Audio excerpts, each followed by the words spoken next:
La primera vez que me pidió que me desnudara, lo dijo con una voz tan tranquila, como si me estuviera ofreciendo un vaso de leche.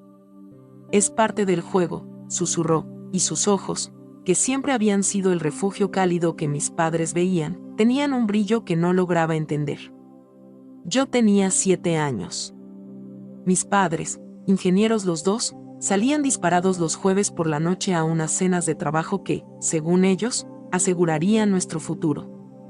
Ellos veían a Claudia, de 22 años, estudiante de pedagogía, con sus trenzas perfectas y su sonrisa que inspiraba una confianza absoluta. La joya, la niñera perfecta que todos los padres del barrio envidian. Lo que no veían era el clic que ocurría cuando la puerta del garaje se cerraba. La máscara de Claudia no se caía, no, eso sería demasiado obvio. Se transformaba.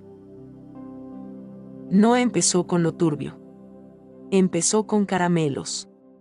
No los caramelos comunes que mi mamá compraba en el supermercado. Eran golosinas importadas, de esos que vienen en latas brillantes con etiquetas en alemán o japonés. El primer acto de la obra era siempre el mismo: si te portas súper bien, y nadie se entera de nuestros juegos, tienes un caramelo de la lata secreta. El soborno era tan sofisticado, tan dirigido a una niña criada en un ambiente de lo natural es mejor. Era el fruto prohibido, y yo, una Eva en pañales, mordía.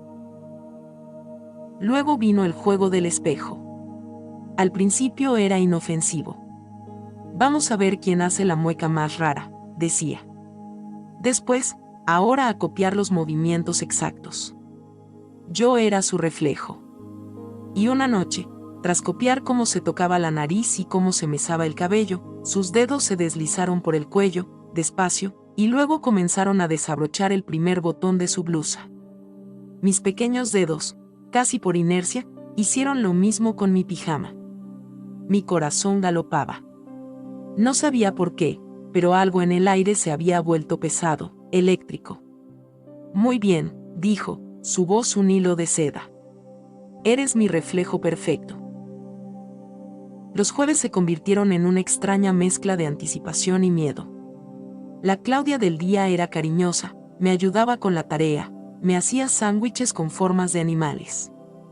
Pero yo ya podía ver el destello de la otra Claudia, la del juego del espejo, acechando detrás de sus pupilas. La escalada fue lenta, calculada. No eras tú desnudándote frente a ella. Eras su reflejo. Y un reflejo no tiene vergüenza, no tiene moral. Un reflejo solo obedece. La noche del incidente con el agua, supe que las reglas habían cambiado para siempre. Había tormenta. Los relámpagos iluminaban la casa de forma espectral. Claudia estaba extrañamente callada. Me dio mi caramelo sin siquiera pedirme que me portara bien. Luego, me tomó de la mano y me llevó al baño principal, el de mis padres. Encendió la luz. La bañera, enorme para mí, estaba llena de agua hasta el borde. Flotaban velitas de esas que huelen a vainilla. Parecía un escenario sacado de un cuento de hadas. El reflejo en el agua es el más puro de todos, anunció, con una solemnidad que me heló la sangre. Hoy, el juego es diferente. Nosotras dos vamos a ser la misma persona. Para eso, tenemos que estar limpias. Puras. Me pidió, no, me ordenó con esa voz suave e inquebrantable, que me quitara la ropa. Yo, temblando, obedecí. El agua estaba caliente, pero yo no podía dejar de tiritar. Entonces, ella empezó a desvestirse. La vi, por primera vez, completamente. No era la niñera, era una extraña. Se metió en la bañera conmigo. El agua se desbordó, formando un charco en el piso de mármol que parecía una mancha oscura y culpable. Ahora, susurró, acercando su rostro al mío, vamos a sincronizar la respiración. Inspira cuando yo inspire. Sus manos no me tocaban, pero flotaban a centímetros de mi piel, trazando la silueta de mi cuerpo en el aire. Exhala cuando yo exhale.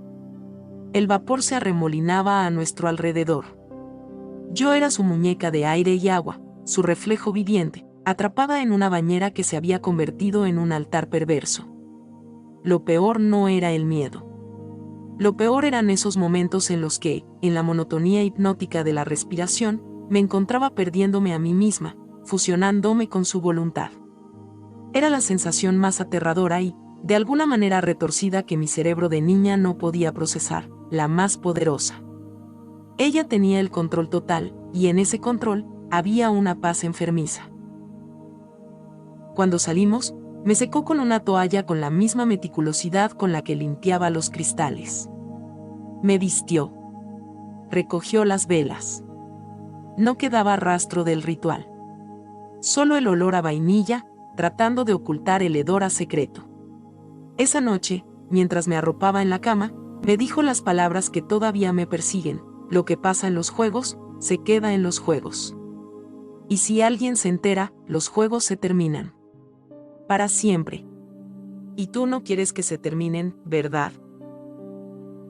Era una amenaza perfecta. No era te pasará algo malo. Era te quitaré este mundo extraño y prohibido que he creado para ti, y te dejaré sola con tu normalidad aburrida. Era un chantaje emocional diseñado por una experta. Yo no solo guardaba el secreto por miedo. Lo guardaba porque, en algún lugar de mi confusión, sentía que era mío. Si pensaron que lo de la bañera era lo más fuerte, es porque no conocen a Claudia. Eso solo fue el calentamiento. Después de la noche del agua, algo se quebró dentro de mí, o quizás se soldó de manera torcida. Ya no era la niña que era antes de sus juegos. Era su cómplice silenciosa, su secreto mejor guardado. Y ella lo sabía. Eso le dio una confianza nueva, más oscura, más audaz. Los jueves ya no giraban en torno a los caramelos. El premio era más abstracto y, por lo tanto, más adictivo: su aprobación. Su mirada de eres especial cuando seguía las reglas al pie de la letra. Empezó a llevar una libreta pequeña, de cuero negro. Decía que era para anotar tareas de la universidad, pero yo solo la veía abrirla durante nuestros juegos. Tengo que registrar los progresos de mi reflejo, me decía con una sonrisa que no llegaba a sus ojos. ¿Progresos de qué?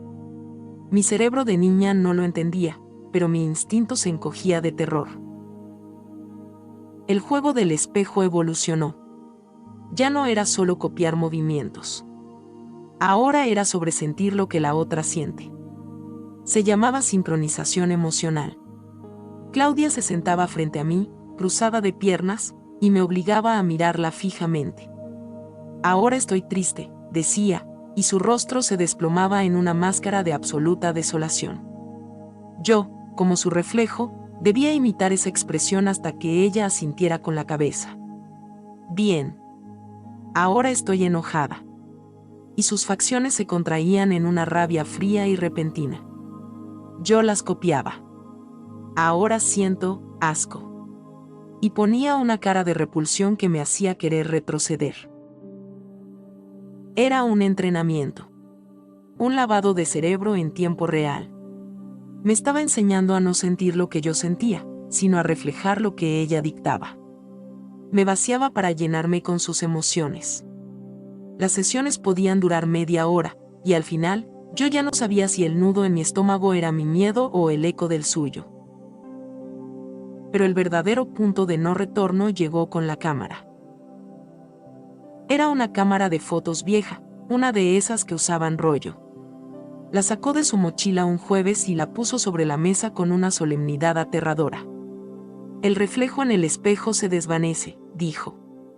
Pero el reflejo en una foto es para siempre. Es la prueba de que somos la misma persona. El aire se me heló en los pulmones. Incluso mi yo manipulado entendió que eso era distinto. Eso era tangible. Eso podía ser descubierto. No, susurré. Fue la primera y única vez que me negué. La sonrisa de Claudia no se movió. No se enfadó. Solo inclinó la cabeza, como un científico ante un comportamiento interesante en un ratón de laboratorio. Está bien. Los juegos se terminan, entonces. Le diré a tus padres que has estado robando dinero de la cartera de tu mamá para comprar dulces. Con las pruebas de los envoltorios en tu cesta de ropa sucia, te creerán. Fue un jaque mate. Ella había planeado esto durante semanas, guardando los envoltorios de los caramelos que ella misma me había dado. Mi estómago se hizo un nudo. El miedo a que los juegos terminaran fue reemplazado por un pánico mucho más visceral, el miedo a que mis padres me vieran como una ladrona, una mentirosa. El mundo de Claudia era perverso, pero el mundo real, sin su protección envenenada, se veía aún más aterrador. Obedeciendo. Con lágrimas silenciosas recorriéndome las mejillas, me quité la ropa, otra vez frente al espejo del baño. Pero esta vez, ella no se desvistió. Solo ella sostenía la cámara. El clic del obturador fue el sonido más violento que he escuchado en mi vida. Un clic que capturó no solo mi imagen, sino mi silencio, mi complicidad, mi infancia rota. Tomó varias. Desde diferentes ángulos. Sonríe, reflejo, ordenó. Y yo, como la niña rota que era, estiré los labios en una mueca que pretendía ser felicidad. Esas fotos fueron el último nivel de su control. Ahora no solo tenía mi mente, tenía una prueba física que, fuera de contexto, podía destruirme. O, en su narrativa retorcida, probaba que éramos la misma persona. La última noche que estuvo en mi casa, supe que algo ocurría. Estaba nerviosa, mirando el reloj constantemente. Recibió una llamada y habló en voz baja, con urgencia. Esa noche no hubo juego.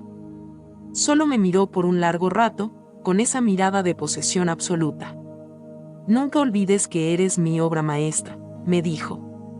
Al día siguiente, les dijo a mis padres que había conseguido una pasantía en el extranjero. Se despidió de ellos con abrazos y promesas de visitarnos. A mí me pasó la mano por la cabeza y susurró, hasta siempre, reflejo. Se fue. Pero su veneno se quedó.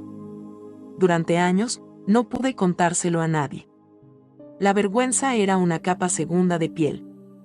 ¿Cómo explicas que no te violaron, no te golpearon, pero te destruyeron? ¿Cómo describes ese tipo de maldad, tan sutil y tan profunda? Crecí con ansiedad, con problemas para confiar en la gente, con la sensación constante de que, en cualquier momento, una versión de Claudia podría emerger en alguien más. Hace un año, limpiando el ático de la casa de mis padres, encontré una de esas latas de caramelos importados, vacía y olvidada en una caja.